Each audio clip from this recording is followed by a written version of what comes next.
Okay, so in the very first, we are having your confidentiality. So over here, when we are talking about the confidentiality we are assuring that our information, it will be only accessible only to the people who are authorized to have access of it,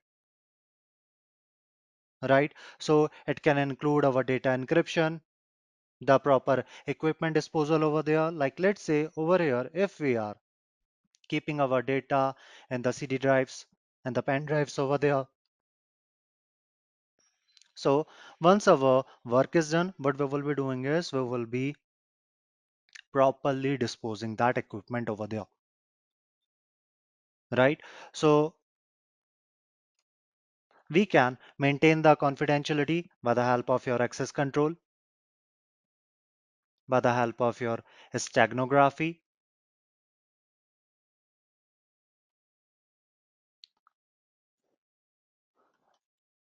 by the help of your encryption over here.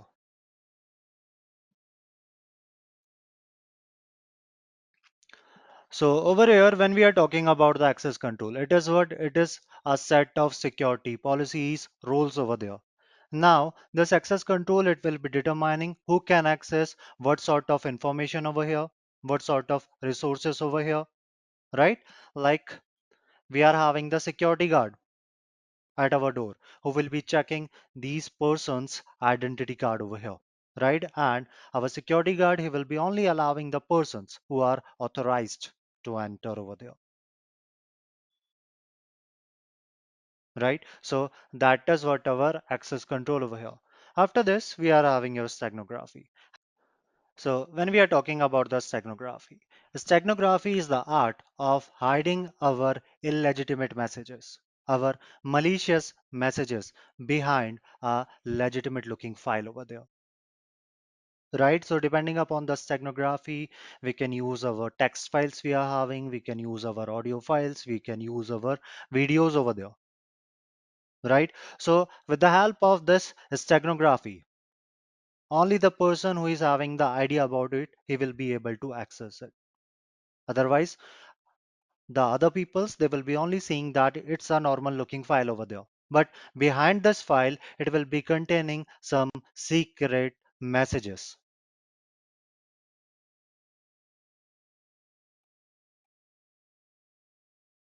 That is what our steganography over here. Now, let's take an example over here. Let's say at the front of you, you are getting an image. Right in the front of you, you will be getting an image. When you will be opening this image, it will be looking normal, nothing suspicious, nothing fishy over there. Even when you will be going into the properties of that image, it will be looking completely fine. But after that, let's say over there, what the attacker is doing is he is creating a secret file. Right, he is creating a secret file over there, and over there he will be compressing that file, so it is not going to affect the size of this image that much, right? So for that, let's say he is creating a text file over here, and inside this text file he is writing some hidden messages. After this, what he will be doing is he will be compressing this file. Now after compressing this file, he will be attaching this file over here with this image.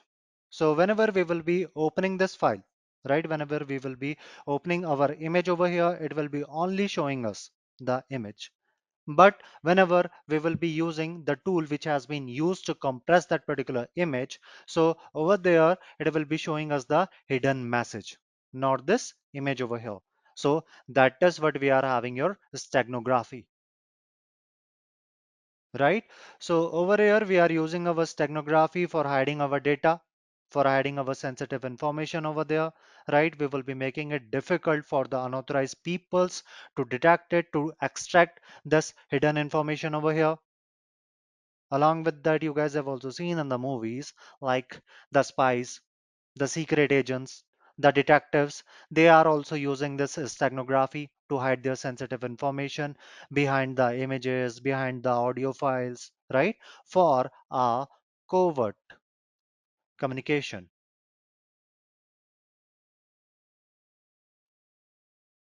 right? It means that in front of you, you will be getting some different data, but behind this data, you will be having your information, your hidden information. That is what we are having your covered communication in the steganography. Then we are having your encryption. Okay. So when we are talking about the encryption, basically our encryption is what? It is our overt data security, right? It's our overt data security and our steganography was our covert data security,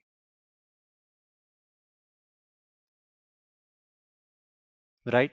So in the encryption, what will be happening is in the front of us, we will be getting the data, but that data, it will be logged, right? That data, it will be logged over there, right? With the help of your encryption key. Now, if we are having the decryption key, right, we are having the key to unlock this lock over here, then only we can read this information. Otherwise, we won't be able to access this information. So that is what our overt data security or our encryption we are having, right? So let's say, let's say Amit, he want to share some information, right? He wants to share some information over here like hello. He will be sending this message. So after that, what he will be doing is he will be performing the encryption, right? And that encryption, it is going to convert this plain text into the cipher text, right? So let's say after encrypting this plain text, it will be looking something like this, your, right? So this will be our cipher text, right? A text which is not having any meaning over there, right?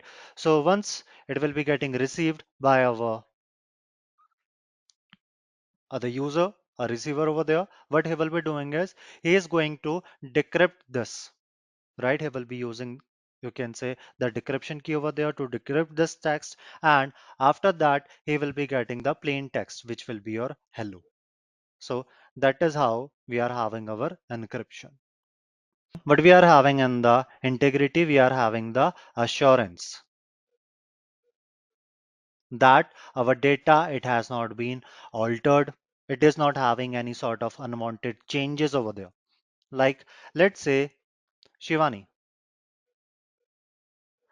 she is sending some data like, hey. So when the receiver, he will be receiving this data, it should be same like, hey.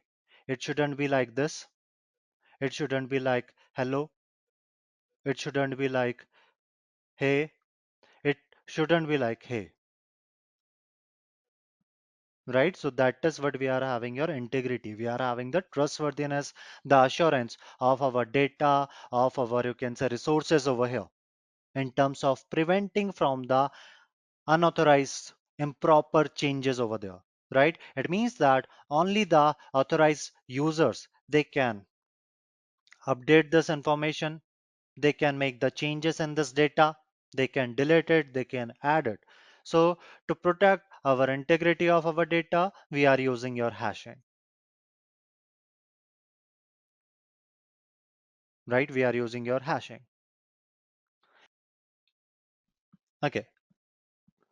So when we are talking about your hashing, right? Hashing is what? It is our process for converting our data into some strings over there, right? Into some fixed length of output over there. That is what we are calling as a hash value, right? So it will be our mathematical process which will be converting our data, our given key over there, into some fixed length output, which we call as a hash value,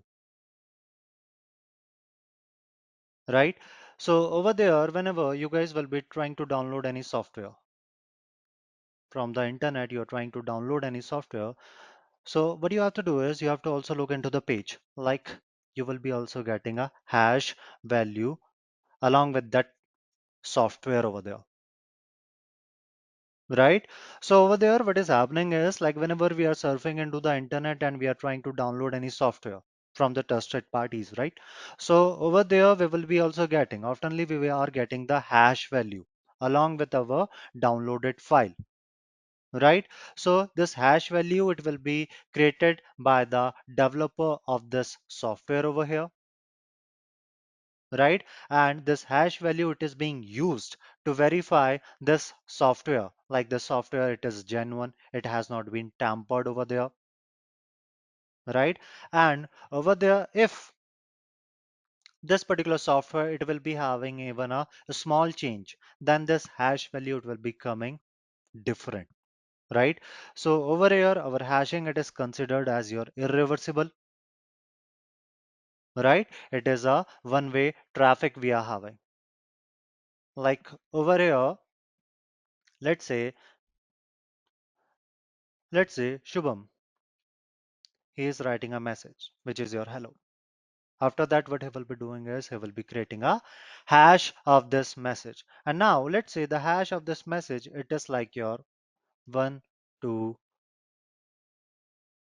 3, and 4, right? So after this, right, Shubham, what he will be doing is again, he will be, you can say, opening this file and he will be making some changes inside this file. So previously we were having the uppercase H, but now we are having the lowercase h. And once he will be calculating the hash of this file, what will be happening is he will be getting the different output over there, right?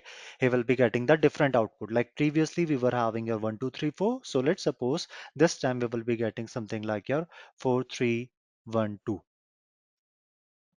Right? And if he will be matching these two outputs over here, right? So over there, he will be getting the idea that, yeah, he is having some changes inside this file. Okay, so let me show you.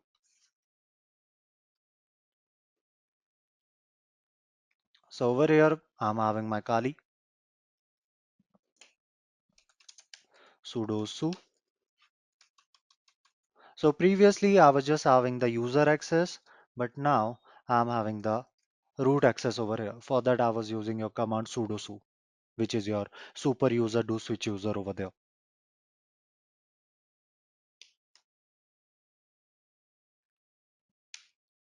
Right? So what I will be doing is first I will be creating a file over here. Right? For that I will be using my nano van.txt.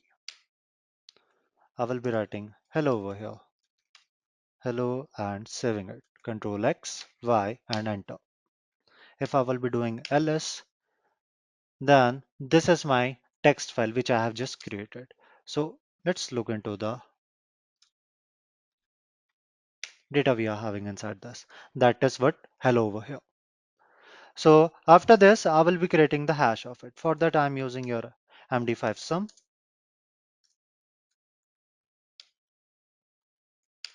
Hit enter, and you can see this is the hash of our file, right? But over here, if I will be again creating some changes inside this file,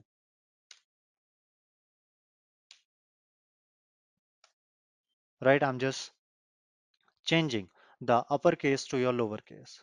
I will be saving it. And again, if I will be creating the hash of it, then you can see we are having the different output this time. Right? If again I will be calculating the hash of this file over here, right, which is having the small h, right? So again, if I will be creating the hash of it, then you can see I will be having the same output over here. But if I will be making any changes, then we will be getting the different outcome over there, right? So that is how we can use our hashing over here to protect our file integrity, right? So for that, what you guys can do is like whenever we are having any important file, right? So what we will be doing is we will be calculating the hash of that file. right? We will be creating the hash of the file, and then we will be saving this hash in some other location. We will be saving this outcome of our file, the hash value, in some other location separately over there. Now, in the future, let's say if this file, it will be getting corrupted, it will be getting modified, right? So in the next time, what we can do is we will be again calculating the hash of it with the same hashing algorithm, right? And then our hashing, you can say algorithm, or you can say our tools, what they will be doing is they will be creating the hash of it, right? After that, we will be comparing the hash of our file with the previous hash, which we have stored previously over there, right? If these two hashes, they won't be matching, right? So it will be showing that we are having some unwanted changes inside this file, right? Our file, it has been altered over there, right? Along with that, like whenever we are visiting any website over there, right? So what we are doing is we are creating our accounts, right? So when we are trying to account, you can say create our account, we will be, you can say putting the username, we will be putting the password over there, right? So our password, it will be getting stored as the hash value. It is not going to store in the plain text. So whenever we will be trying to log in our account over there, right? For that, we will be entering the password over there, right? Then again, our website, it will be again generating the hash of that particular password. And then it will be taking that hash and it will be, you can say, comparing the hash, which it is having in the database. If both the hash, they are matching, then it is confirming our identity and it is saying that, yeah, we are the authenticated user over there. So this is what our hashing over here. After this, we are having our availability. So over here, when we are talking about the availability, right? Availability means to say that we are having the assurance that the systems who are responsible for storing our data, for sharing our data, for processing our data over there, they should be accessible whenever they are being required by the authorized peoples. Like, let's say if in our system, a malware, right? A malware has just infected our system over there.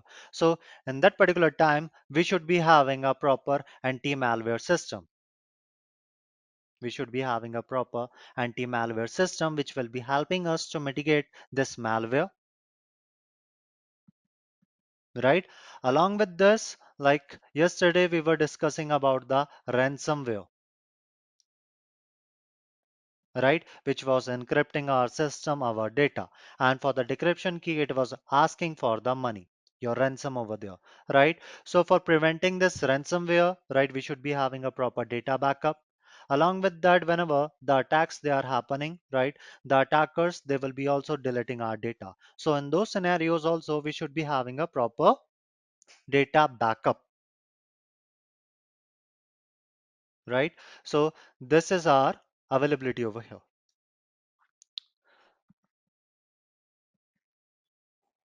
So over here, we were discussing about the CIA triad from the security perspective, right? But now let's understand why we are discussing about the CIA triad over here. Okay, so we as a security peoples, we are following this confidentiality, integrity, and the availability, but we are also having our attackers, right? So what they will be doing is they will be following this DAT triad, which is our disclosure, your alteration, and we are having our denial attacks.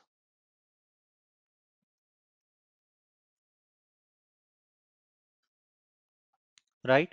So previously we were having the confidentiality, right? So the confidentiality, it was preventing any sort of unauthorized access to our system, to our information over there, right? It was saying that only the authorized people, they can have the access of the systems or the information over there.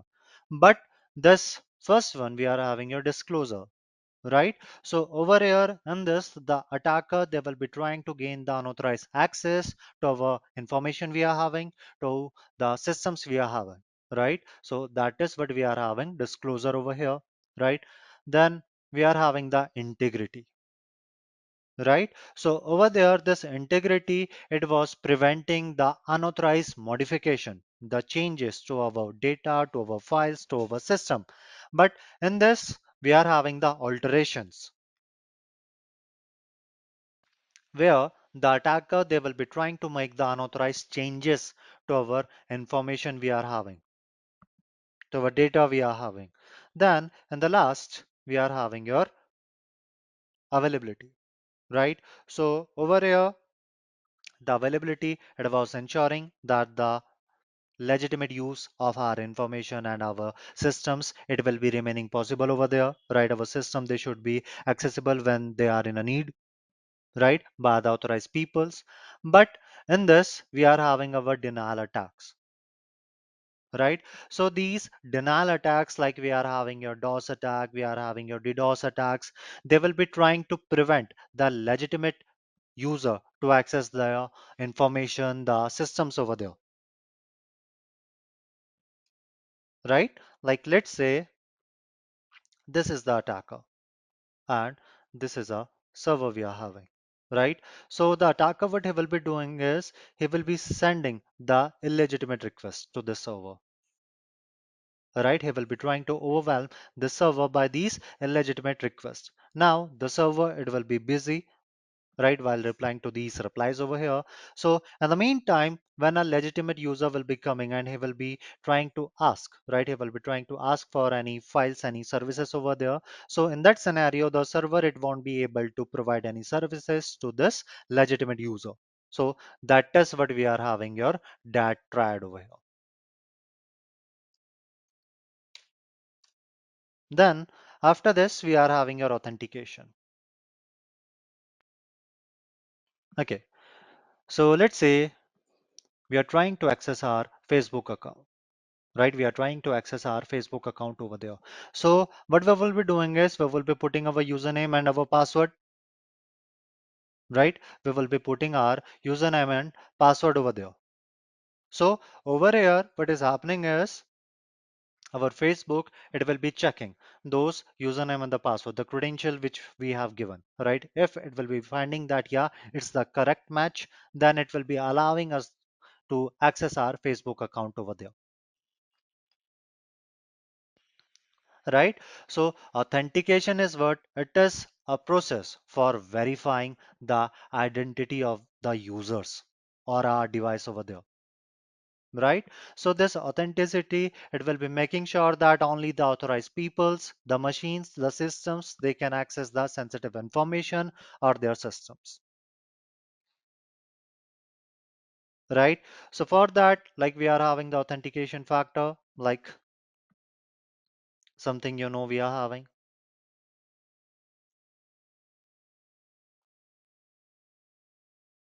right? So whenever we are trying to access our system, right? So for that, we should be having the information about our username, about our password. Then only we can access our system. Then only we can access our account over there, right? Along with that, we are also having the second factor, which we can also use over here, which is your something you have,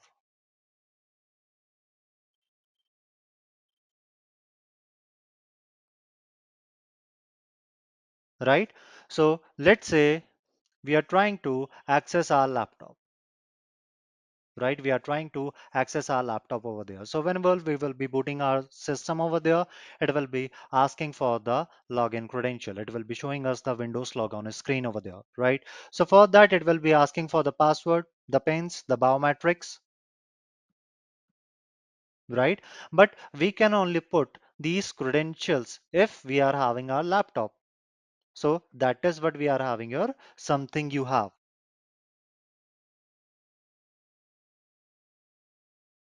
right? So this is what we are having your authentication over here, right? So authentication, it will be helping us to prevent the unauthorized access. It will be helping us from the unauthorized access over here, right? It will be verifying the users, their identities, right? Along with that, it will be preventing the unauthorized peoples, the individuals from accessing our sensitive information, our systems over there. If they know the password, then they only can access our system, right? Along with that, it will be also protecting against the identity theft we are having,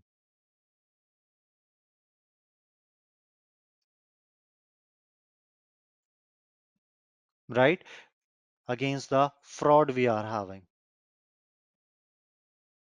right? So over here, our authentication, it will be helping us against these frauds we are having, the identity theft we are having, right? By ensuring only the authorized peoples, the owner of that particular account, he can access it, right? If not, then the attackers, they can access our Facebook account over there, right? After that, they will be impersonating like us, right? They will be sending the messages to our loved ones, our family, our friends, our best friends over there, right? And from there, they can impersonate us and they can perform the activities like previously, before the lockdown, the attackers, what they were doing is they were trying to compromise our accounts, like our Facebook account, right? And then they were sending the messages to our loved ones, like, I need 10,000 rupees urgently over there. I'm in the hospital. Can you please send me 10,000 rupees urgently? Now, since he's our brother, he's our best friend, right? So over there, they won't be asking, right? They won't be thinking twice over there before sending the money, right? So over here, this authentication, it can also save our accounts over there, right? And it will be preventing from the frauds, from the identity theft. But for that also, we have to make sure that we are using the strong passwords,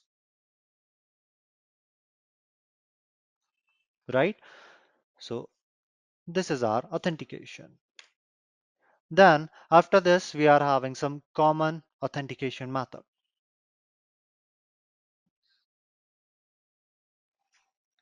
Okay, so in the very first, we are having the password authentication, right? Which is one of the most common authentication method we are having. Like previously, we were discussing about accessing our account, right? So over there, what we were doing is we were simply trying to access our account by using the username and the password over there. So that is one of the most common authentication method we are having. For that, the users, they will be creating a unique, a strong password over there, right? And later on, they will be using the same password for accessing their account, for verifying their identity whenever they are trying to log in into their system, whenever they are trying to access their accounts over there. So that is what we are having, the password authentication. Then we are having the two-factor authentication. So over here, when we are talking about the two-factor authentication, see, in a simple, a password authentication, what we are doing is we are just putting our username and the password and we are accessing our system over there, right? But in the two-factor authentication, our system, it will be asking for one more factor over there for accessing our system.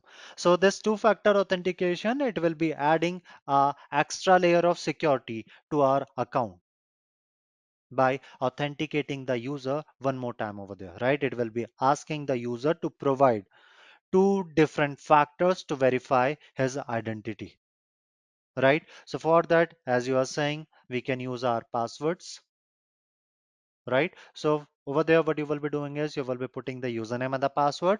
And once you will be putting the password over there, right? And your registered number, it will be sending you the OTP, right? And then you will be putting this OTP inside that authenticator, inside that application over there. If this OTP, your one-time code, it will be matching, then you will be getting the access of your system. Otherwise, you won't be able to get the access of your system over there, right? Like whenever we are trying to log in into our bank accounts. right?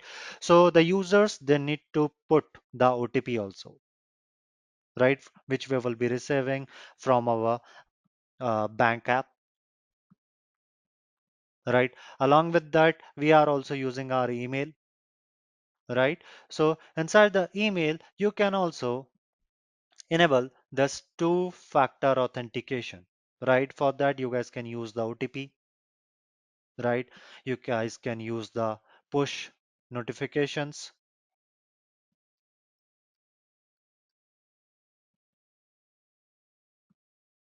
So in the push notification, what will be happening is once you will be putting your username and the password over there to access your Google account, right? So for that, you will be receiving a notification, right? Now, this notification, it will be asking, are you trying to access your system? Right? If you will be clicking on yes, then you will be getting the access of your Google account. Otherwise you won't be able to access your Google account over there. So that is what we are having, the two-factor authentication. After this, we are having the multi-factor authentication. So over here, we are having your multi-factor authentication, right? So our multi-factor authentication, it is similar to our two-factor authentication we are having. But this time your multi-factor authentication, it will be asking the user to provide three or more than three factors to access their system, to verify their identity over there, right? So for that, as you guys saying, right, we can use our passwords plus our OTP plus our biometrics, right? Like our fingerprint, our facial recognition over there, right? See, whenever we are trying to access the high level security systems, generally in the government systems or in the organizational, you can say servers over there, right? So over there, what it will be asking for, it will be asking the user to enter their password, right? Their one time, you can say password over there, their OTP, right? Which they will be getting from their tokens. Along with that, they have to also put their biometrics. So that will be our multi-factor authentication over there, in which we are using three or more than three authentication factors. Then we are having your single sign-on.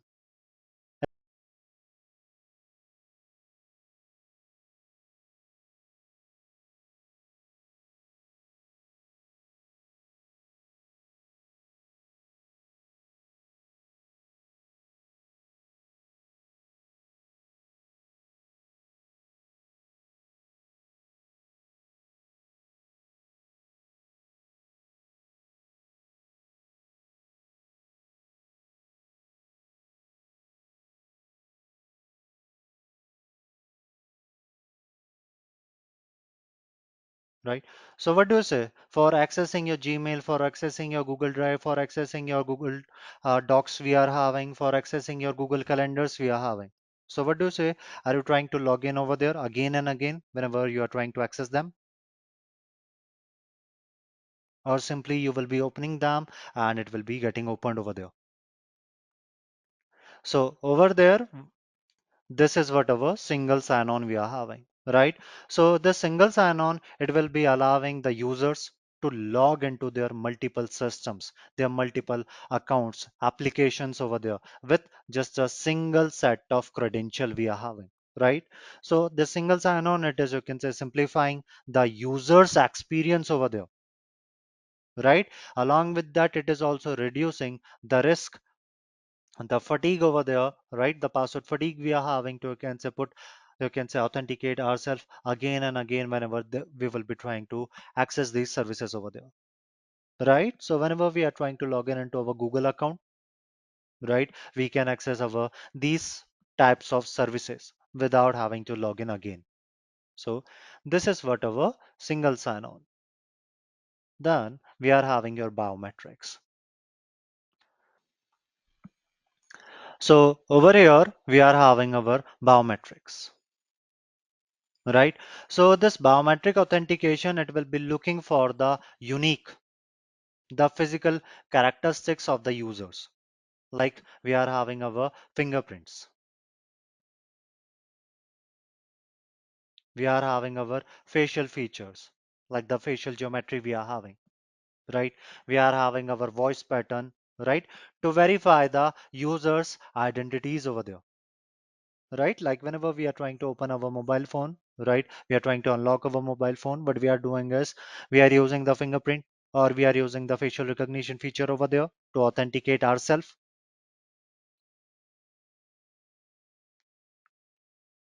right? So over here we are using the biometrics authentication, right?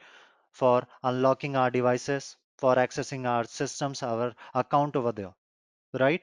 So what will be happening over here is, let's say we are using the fingerprint, right?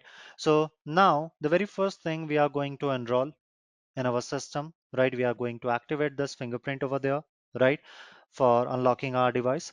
So what we will be doing is, well, the first thing is your enrollment, right? So over there, what we will be doing is we will be opening the phone's settings, then we will be going to the security over there, and from the security, we will be enabling this fingerprint, right? And then we will be clicking again and again on our, you can say, fingerprint scanner over there, right? So over there, our scanner, right? It will be recording. It will be recording our fingerprint data over there, right? And later on, this particular data, it will be created as a image, as a template. And for this template, they will be creating the hash for it. Now, this hash, it will be stored in our database. This hash over here, it will be getting stored in the database. Over there, directly our fingerprint, you can say record over there, it is not directly getting stored. Instead of that, the hash of that particular data we are having for the fingerprint, it will be getting stored, right? So again, whenever the user he will be trying to unlock his mobile phone, right? Again, these things will be happening, right? And the hash will be calculated, right? 1 2 3 4 5 6, right? So again, the hash will be calculated and then they will be getting compared with the, you can say, the previous one we are having, which is actually stored inside our system over there, right? If it will be matching with each other, then the user he will be getting the access of his system, his mobile phone over there. He will be able to unlock his mobile phone. So that is how our biometrics it is working over there. Then we are having your token authentication.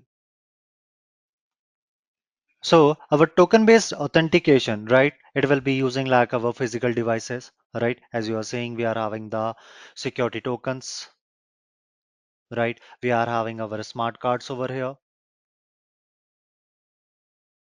right? So these devices, they will be creating a one-time code over there, like the OTP, right?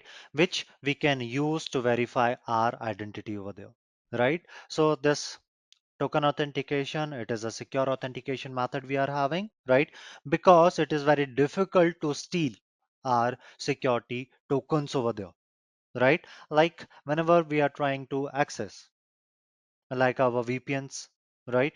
So over there we are using like the security tokens and they will be generating a one-time code for us, which is you can say required to authenticate our identity, right? We are using our smart cards over here. Now, when we are talking about the smart card, right? The smart card, they will be containing a smart chip inside them, right? So this smart chip, it will be containing our data, like the user's identity. It can also store our encryption key we are having, right? So over here, our smart cards, they are being used for authentication, for the payment, for the access controls we are having, right? Along with that, as you are saying, we are also having the Google Authenticator, right? So this Google Authenticator, what it will be doing is it will be generating the OTP, which the user he has to enter when he's trying to authenticate, whenever he will be trying to log in into his Google account, right? To support like the two-factor authentication we are having, right? So over here, that is what our token authentication. Then we are having the authorization and the access control. Great. So over here, we are having the authorization, right? So authorization is what it will be allowing, right? Like previously we were having the authentication, right? Previously we were having the authentication, which was verifying the identity of the user. And once this user, he will be getting the access of the system. Once he will be getting the access of the system, then he will be having some controls. Right over there inside the system, it will be having some access control, like what sort of information this particular authenticated user he is having permission to access. So that particular permission, it is known as your authorization. So over here, if I will be doing ls to list all the things over here, right? So these are the files I'm having, right? These are the files and the directories I'm having inside this directory name Kali over here. But now if I will be looking for the permissions, then you can see I'm having the different permissions, right? So this read, this R, it stands for your read, this W, it stands for your write, your access stands for your execute, right? Then we are having your read, write, execute. So over here we are having the different permissions based upon the roles we are having, like for the admin, right? For the root user, he is able to write, he is able to execute, he is able to read that particular document. But for a normal user, right? For the normal user, he won't be able to write them, he won't be able to execute them, right? So that is what we are having your authorization over here, right? Like if I will be switching to my user account. Now I will be going inside my downloads, ls.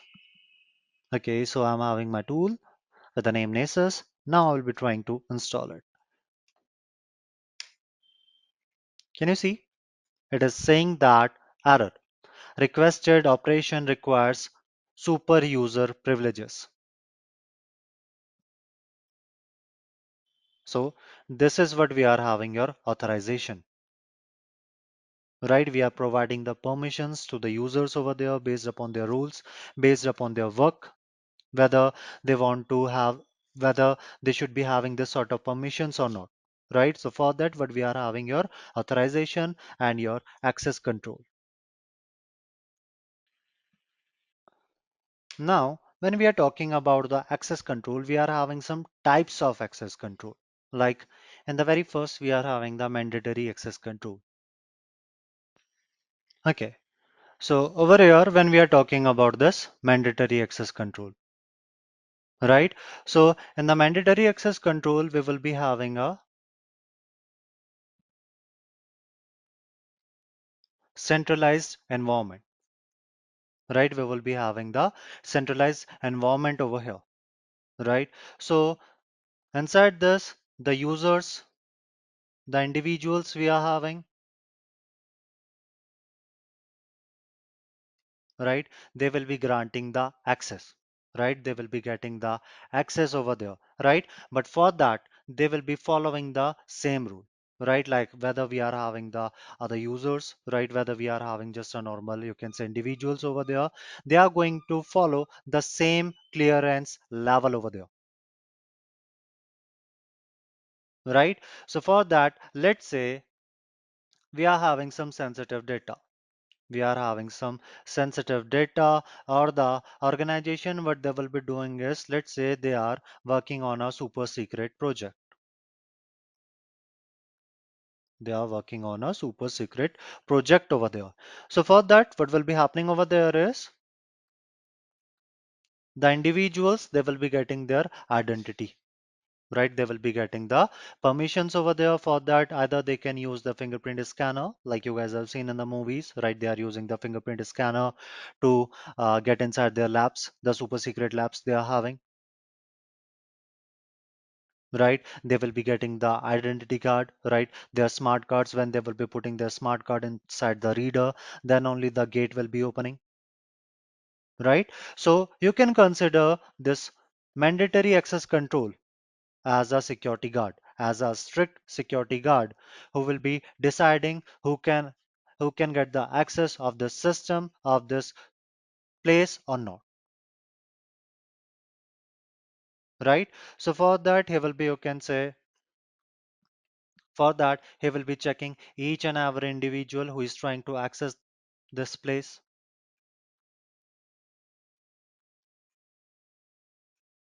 right? He will be checking each and every individual over here before he will be allowing them to get the access over there, right? So what will be happening is that particular security guard, right? That particular security guard over here, he will be deciding whether these individuals, they should be having the access to, they should be having the, you can say, authorization, the permissions over here to access this super secret labs they are having, the sensitive information they are having, the project they are having, right? So you can also consider, right? You can also take the example over here, like in our home, our parents, they will be deciding what their children's they can do and what they cannot do, right? Along with that, the children's they cannot change the rules, right? They cannot make any decision based upon their own, right? So by doing this, the parents over here, right, they are making sure that these children's they will be safe, right? They will be following the rules over here, right? So the mandatory access control, it will be helping the organizations to protect their most sensitive information they are having, right? So this is what our mandatory access control we are having, right? Which will be restricting the ability of individuals resources over there, right? And our owners, they will be deciding like who will be having the access of it and to whom he is, you can say, going to deny it, right? So for that, our system administrator, as I was saying, that we will be having a centralized environment. So over there, our system administrator, right? System administrator over here, he will be deciding the rules for the users over there, right? And he will be also making sure that these rules, they cannot be altered by the individuals who is trying to access these system over here, right? So that's our mandatory access control.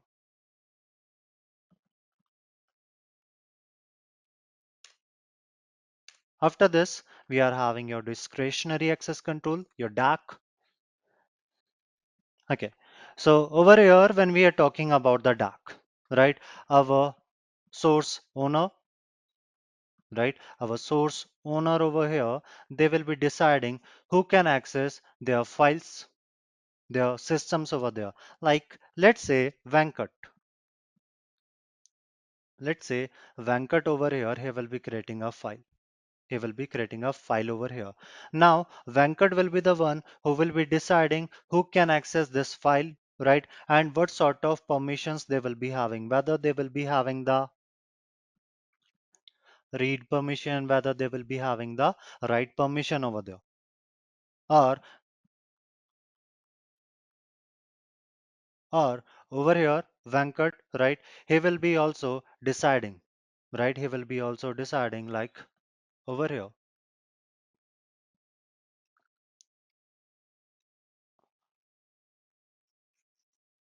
this particular file, right?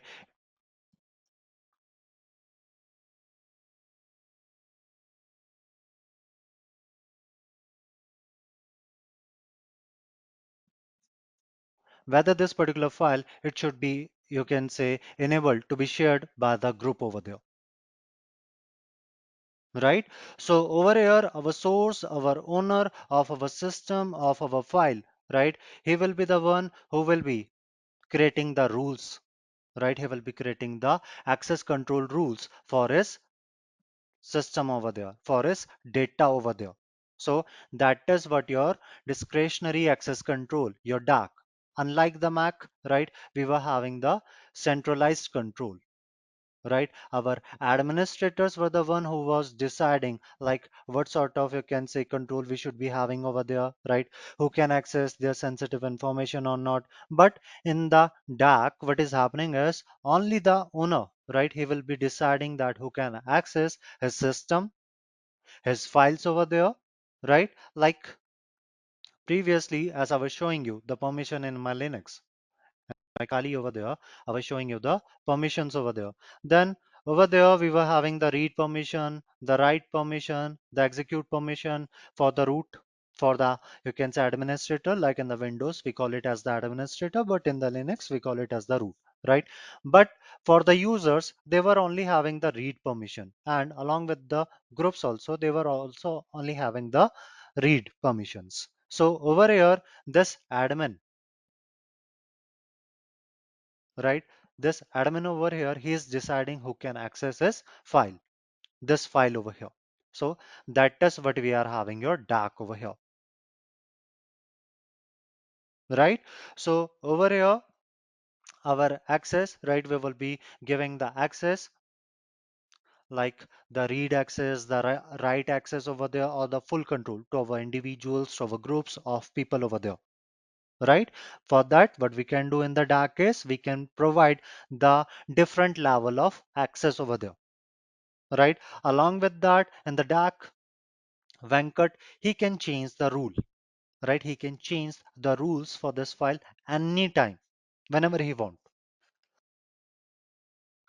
By doing that, he is having the flexibility, right? He is having the flexibility inside his access control list, right? In the Mac, we were not having that much of flexibility, but in the DAC, we are having that much of flexibility because over here, the owner is the one who is deciding the different level of access for his file. But in the Mac, we were having the centralized control. Over there, our administrators were the one who was deciding the permissions for us, right? So that's what our DAC is. Then after this, we are having the role-based access control. Okay, so over here we are having our role-based access control.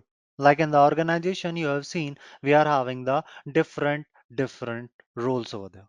Right, in the organization, we will be having the different roles. We will be having hundreds of, right? We will be having the hundreds to thousands of the employees who will be working in the different roles and having the different responsibilities over there. So over there, we have to make sure that each employee, they can access the information, the resources they need to do their work, to do their job over there.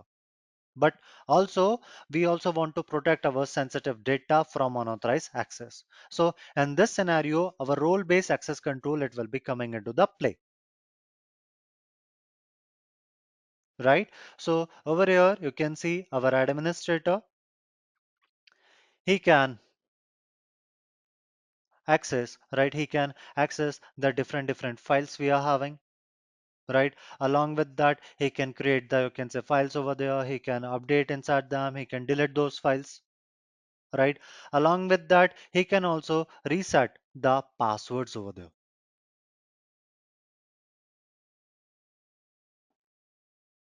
right? So for that, what we are having is in the organization, we are having the different rules and the responsibilities. And over there, each role, they will be getting assigned with a set of permissions, right? We will be specifying like what resource that person, right, in that particular role, he can access and what action he can perform over there,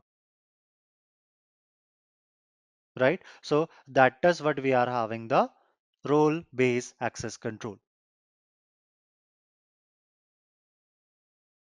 But when we are talking about the role-based access control, right? Whenever we are creating these, you can say policies in the organization, what we have to do is we have to set up this role-based access control in the initial setup, right? So over there, what we will be doing is we will be carefully performing the planning, the configuration whenever we are defining this roles and the permission, right? Along with that, this role-based access control, it requires the high maintenance, like ongoing maintenance over there to ensure that the roles and the responsibilities, the permissions over there, right? They will be remaining, you can say, aligned over there with their job responsibilities, what they are having, right? So that is what we are having the role-based access control.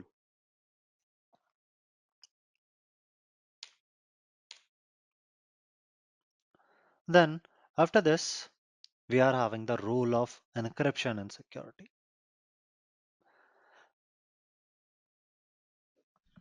Yeah. So over here, we are having our encryption, right? As previously we were discussing about this encryption over here, right? So this encryption, it will be helping us to keep our confidential data secure over there, to maintain our data security over there, along with that, to maintain our integrity over there.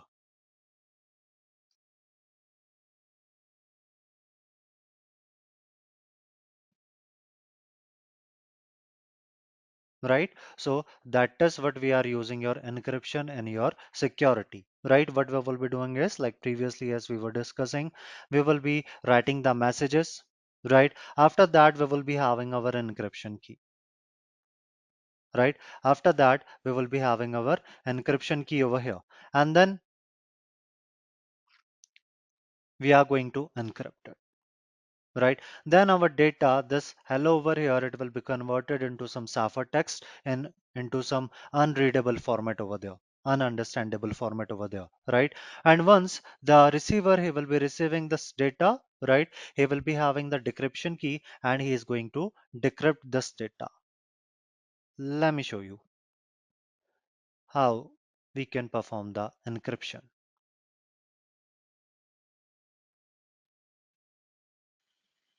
So over here, as you are saying, right, the encryption, it will be playing a vital role, right? Whether we are having our data which is in rest, it means that the data we are having in our hard disk, in our drives, in our SSD, in our pen drive, right? So what we will be doing is we will be encrypting them, right? So even someone will be getting the access of our drives over there, right? He will be getting the access of our, you can say, pen drives over there, then still he won't be able to access our data, right? He won't be able to access our data over there,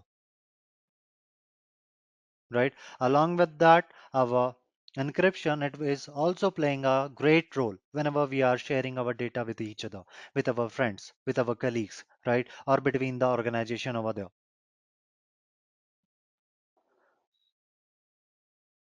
right? So over there, we will be encrypting our data. So even if the attacker, like let's say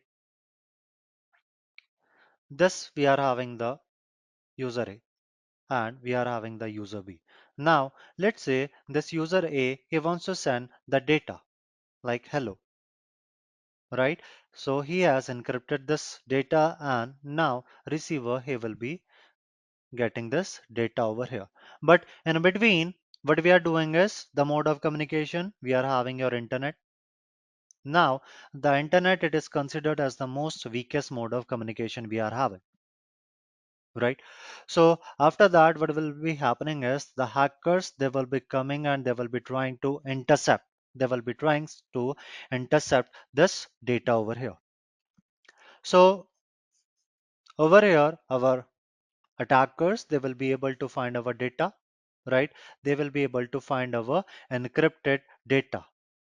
But over here, they are not having the decryption key, right? They are not having the decryption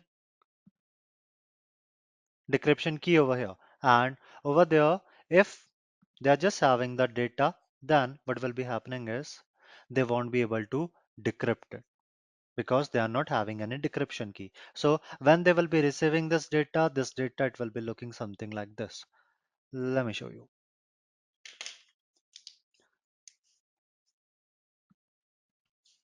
Sudo su Kali. So over here, what I will be doing is I will be trying to encrypt this file gpg-c and this file name. Okay, first let me show you the options we are having inside this tool, right? So we are having this GPG tool which will be helping us to encrypt, to decrypt our data we are having, to make the signature of it, right? And to perform many tasks, right? It's a very powerful tool we are having, right? ls kanhaiya.txt.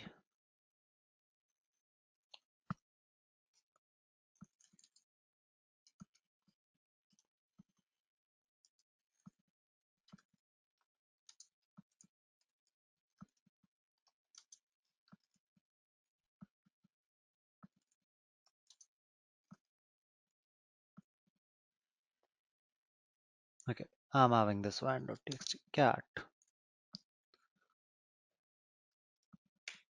Okay, so this is our file, right, which is having the content your hello. Now after this I will be writing your gpg-c for your encrypt, right? And then I will be giving the name of this file, which is your van.txt over here.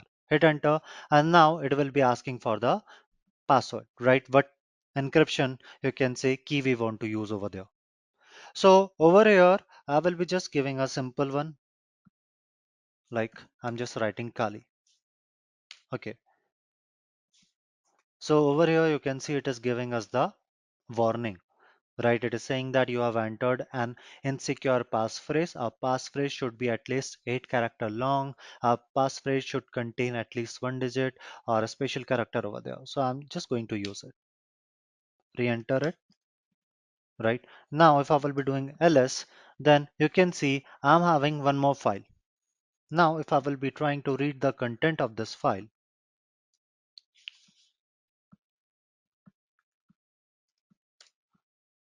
then you can see we have just changed the format of that particular file. We are not able to see like what sort of information we were having inside it. Now, if we will be trying to decrypt it, right, for that, instead of C, I will be simply writing your D.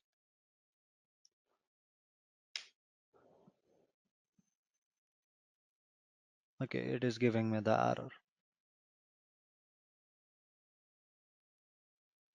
No valid OpenGP data found.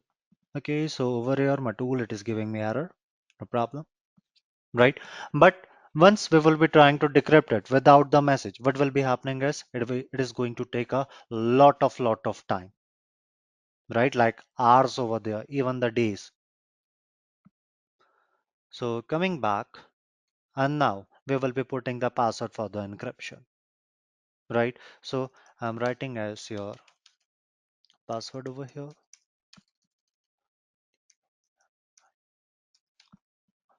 Text to encrypt, I'm writing as Tumiso. Encrypt text. Now you can see our this text over here, it has been encrypted. Copy it, right, with the AES, your advanced encryption standard we are having, right, with the 256 bits, right? Now I will be putting the text over here, which we want to decrypt. I will be putting the password for the decryption, decrypt the text. Okay, I think I'm having the error over there. See, this is our plain text we are having.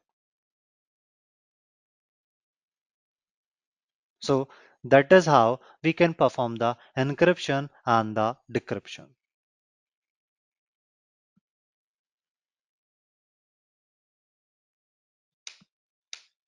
After this, we are having some types of encryption algorithms, right? We are having some types of encryption algorithms over here.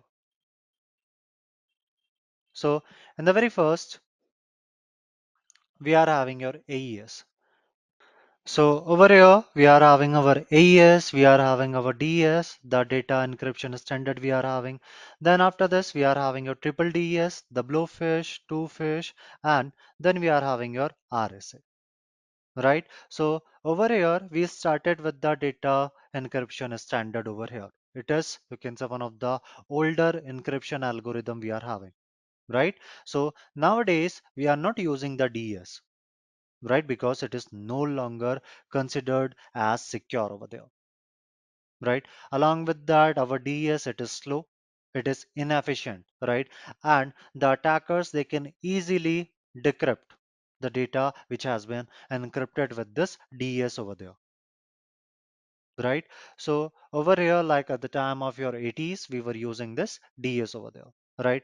After that, to mitigate it, we move to your triple DES we are having, right? So this is the variant of the data encryption standard we are having,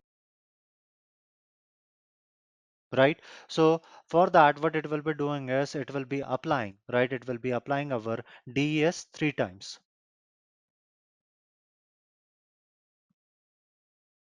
right? It will be applying our DES three times over there to block of our data. Right. So over here our DES, it is, you can say, more secure than our DS, right? This triple DS we are having, it is more secure than our data encryption standard we are having, and it is considered as a, you can say, secure encryption algorithm we are having, right? So we are using the triple DS like in our ATM machines we are using, like in the online banking systems we are still using this DS, triple DS over there, right? Along with that, we are also using this triple DS in our hard drives or in our storage devices we are using, right? Then after that, we are having your blowfish, right? So it was, you can say, designed on your 1993, right? On your 90s, it was, you can say, designed over there,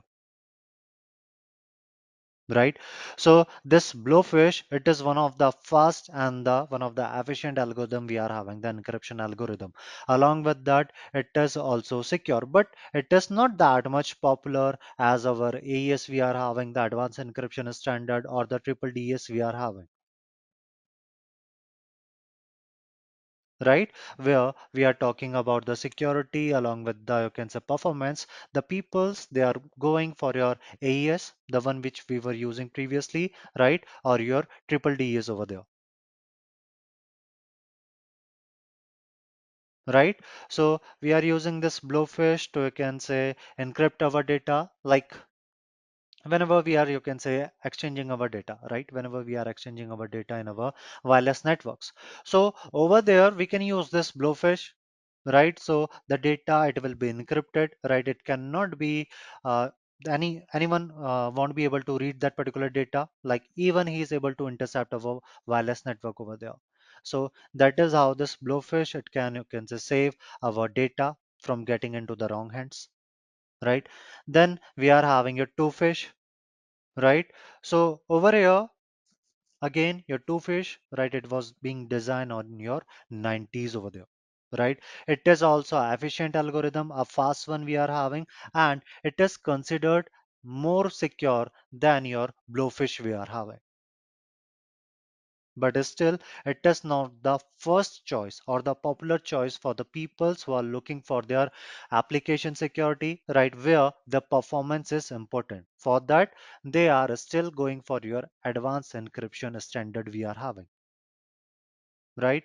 So over there, like we are using this two fish, like whenever we have to encrypt our data which is being stored, like in our USB drives, right? So our data, it will be encrypted, right? It cannot be written by, you can say, anyone over there, right? Who is not having the decryption key, right? After that, we are having our AES, right? Which is one of the most popular one, right? And one of the, you can say, secure one also, right? So that is what our advanced encryption is standard. it is being used in the wide range of organizations over there, like in our government sector, in our bank sector, in our, you can say, corporates, right? So over there, we are using our AES to protect our data. Along with that, it is fast, it is efficient. Along with that, it is also suitable whenever we are using in the real-time applications over there, right? So that is what we are having your advanced encryption standard. For that, we are having the different, you can say, uh, types of algorithms inside the, you can say, AES also. Like we can go for the AES 128, right? We can go for the 192 over there, right? We can go for the 256 over there, right? Depending upon the security levels, right? After this, we are having your RSA. Now, previously we were discussing about the algorithms we are having in your symmetric encryption, right?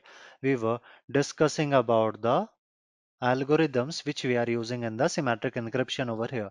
Now, the symmetric encryption, what we are doing is we are using the single key, right? The single key, it is being used for encryption, along with that for the decryption over there.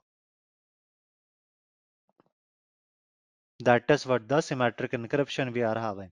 But after that, we are having the asymmetric encryption,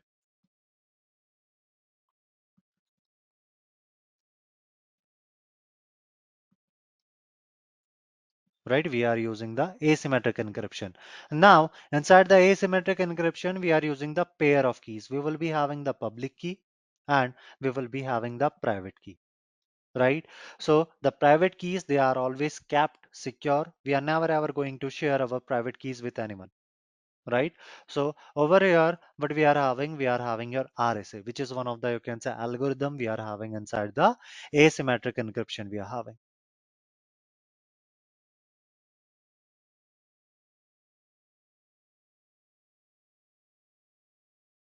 right? So over here, basically in the asymmetric encryption, right, we are having like a rule, right? We are having like a rule over here. If we are encrypting any message with the help of your private key, then it will be getting decrypted by the public key. If we are using, you can say, public key to decrypt any data, then it will be getting encrypt any data. So over there, we are going to decrypt it with the private key. Now let's understand how this private and the public key, they are working over there to encrypt and to decrypt our data, right? So let's say we are having a user and we are having another user. I will be writing as your user A and your user B. Okay, so as I was saying that we will be having the pair of keys, right? We will be having the pair of keys, like we are having the public key of A and we will be having the private key of A. Now what you have to do is you have to focus on the color, right? So same thing we will be also having for this user B over here. He will be also having the set of keys, the private key of B and the public key of B, right? So now whenever we have to start a communication, right, we are going to exchange our keys with each other. So over here, previously, as I was saying that we are going to just share the public key. We are never ever going to share the, you can say, private key over there. Remember? So over here, what we will be doing is we will be only exchanging our public keys with each other,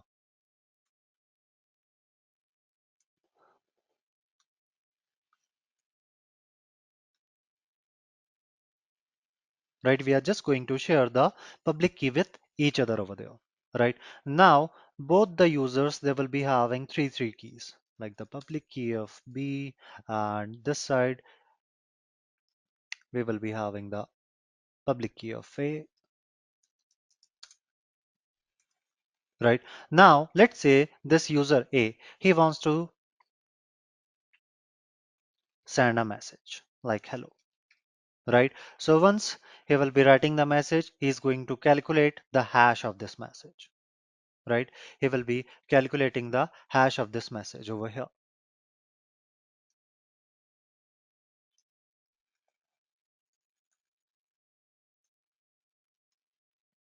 Van.txt,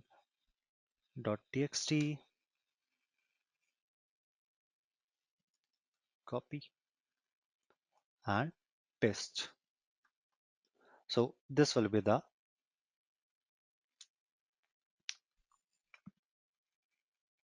hash of this message.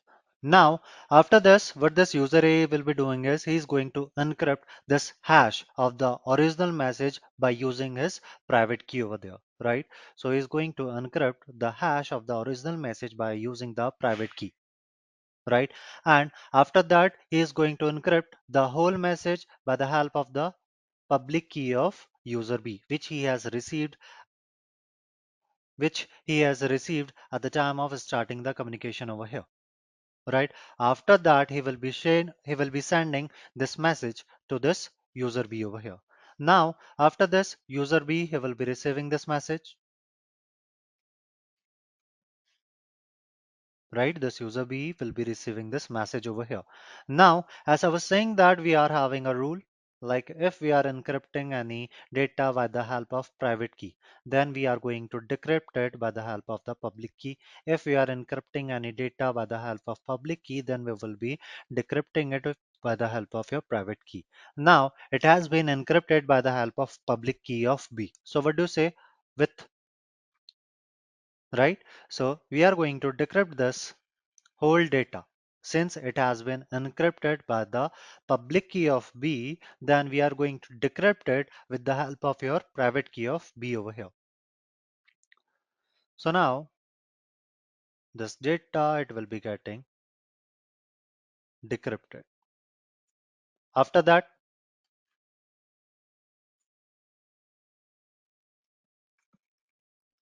this receiver, he will be getting the plain text along with the encrypted hash over there, right? So now, since this hash of the original message, it has been encrypted by the help of the private key of A, so it will be getting decrypted by the, sorry, by the public key of A, right? So over here, this user B, he's already having the public key of B over here. Now he is going to decrypt this hash, right? After this,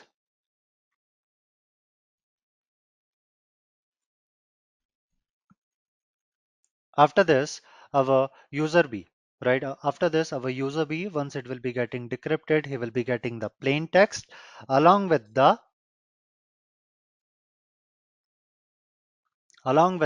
hash of the message.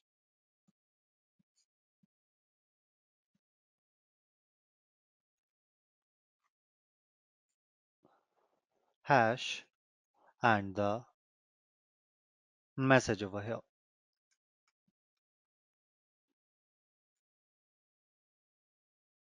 right?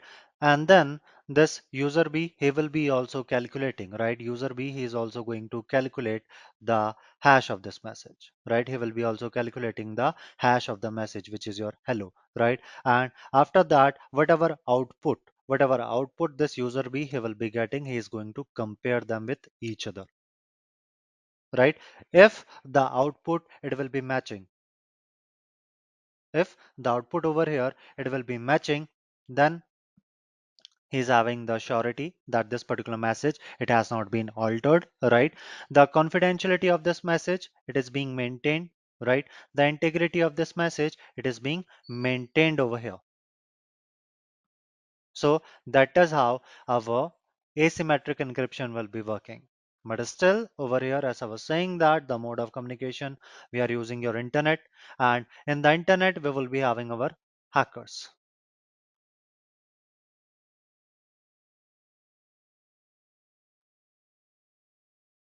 right? In the internet, we are having our hackers over here.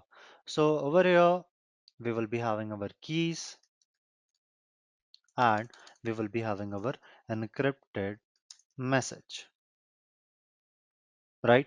So now the attackers, what they will be doing is they are going to intercept their network, right? They are going to intercept their network, and now the attackers, they will be able to get the keys because they are getting shared over here at the time we are starting the communication, right? And then the attackers, when they are intercepting it, they will be also getting this data, this one over here, right? They will be also getting this data. But now this particular data, it has been encrypted by the public key of B over here. And we are decrypting this key with the help of private key of B. So after that, the attackers, they won't be able to decrypt this data, right? So that is how our asymmetric encryption, it is secure over there. But in the case of your symmetric encryption, right, we are using the same pair of key, right? We are using the same key over there for the encryption and the decryption. If the attacker, they will be intercepting the network over there, then they will be able to get our message, our data over there, right? They can decrypt it. So that is how our symmetric and the asymmetric works. Then after this, we are having our key management. Now, for that Pooja, even if we are using the supercomputers, then it is still going to take a lot of time for them to crack our encryption over there. If we are using the strong encryption algorithms over there, right? Even if we are just talking about the AES, then it will be taking, you can say, some thousands of years. Like if you will be going into the internet over there, you will be finding that it will be, you can say, going to take a lot of time, right? Thousands and thousands of year it will be taking to, you can say, crack the key over there.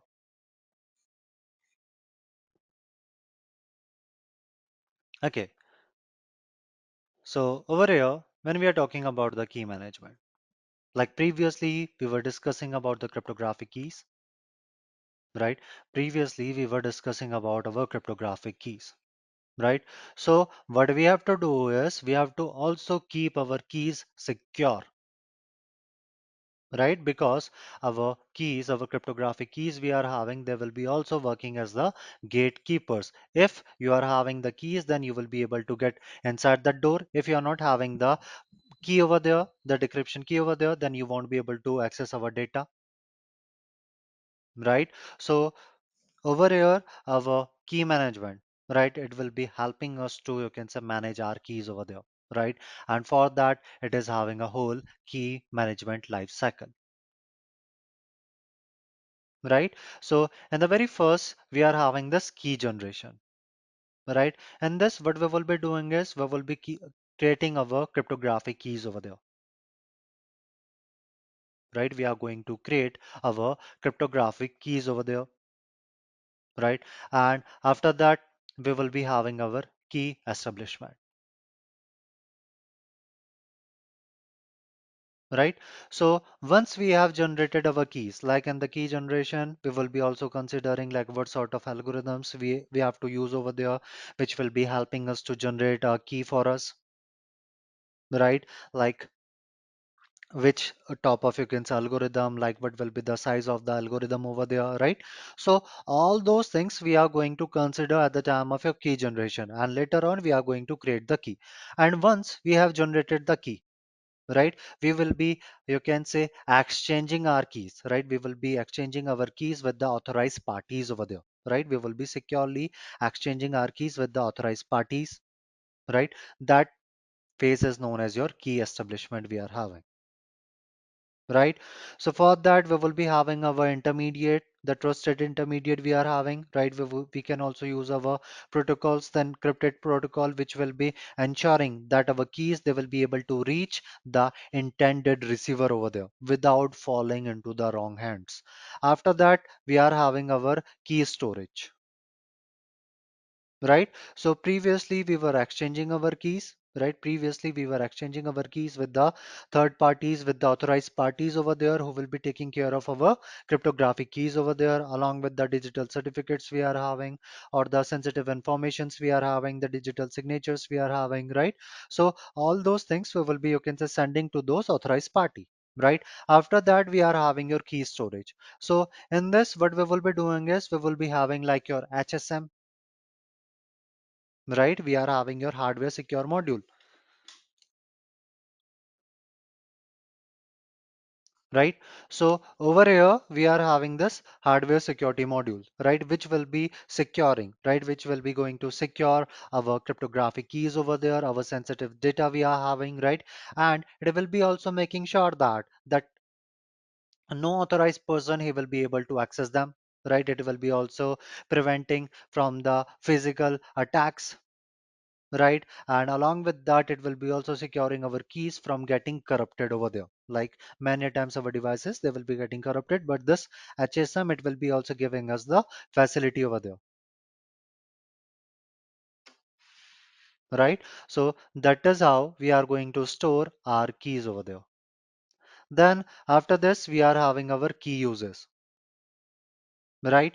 So previously we were discussing how we are using our cryptographic keys, right? We are having the public keys, the private keys, and how we are using them, right?